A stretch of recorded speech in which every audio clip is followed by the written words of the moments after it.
Nous sommes le 16 février. Nous avons le devoir de souvenir, le devoir de commémoration, le devoir de nous rappeler la vie du pays, la marche du pays. Le 16 février 1992 ou 1992, c'était un grand jour, un grand rendez-vous où les chrétiens et autres personnes qui combattent pour la paix, pour le bon vivre ensemble dans la paix, dans la démocratie, en République démocratique du Congo, nous avions donné rendez-vous pour une grande marche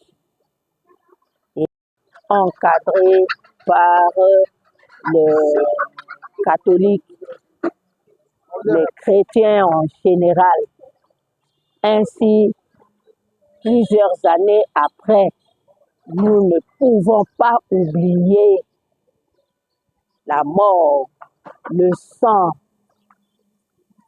de compatriotes qui sont morts pour la démocratie dans notre pays.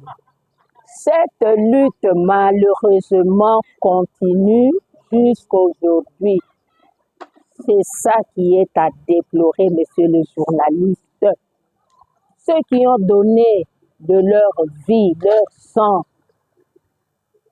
par leur courage, leur volonté de participer à la venue de la démocratie dans notre pays, la venue de la paix, de vivre en paix entre nous dans notre pays.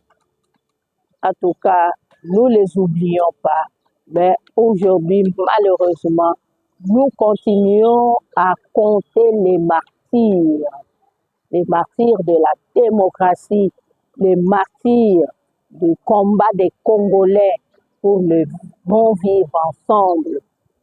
Ce combat continue malgré ces morts. Il y avait beaucoup de morts. Malgré ces morts-là, le combat continue. À l'est du pays, il y a des morts et des morts. Monsieur le journaliste, plus de 10 millions de morts pour la richesse que Dieu nous a donnée dans notre pays. Des morts au centre du pays, à Kinshasa, il y a les Mobondo déjà à Kinshasa. Il y a les Mobondo à l'est du pays. Monsieur le journaliste, le combat du 16 février 1992 continue jusqu'aujourd'hui.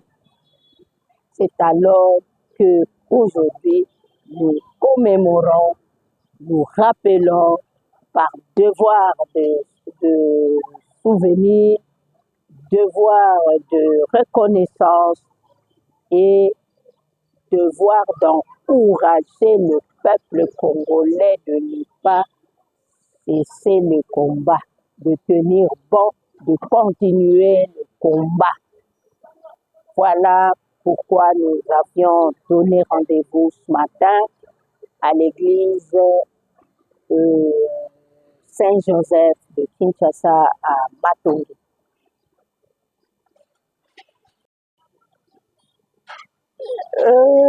Le 16 février, ce sont les catholiques en général qui ont principalement encadré cette marche. Et les Congolais, le Congo, c'est un pays principalement peuplé de gens qui sont croyants, qui croient en Christ, des chrétiens. Et dans cette marche organisée par les laïcs chrétiens,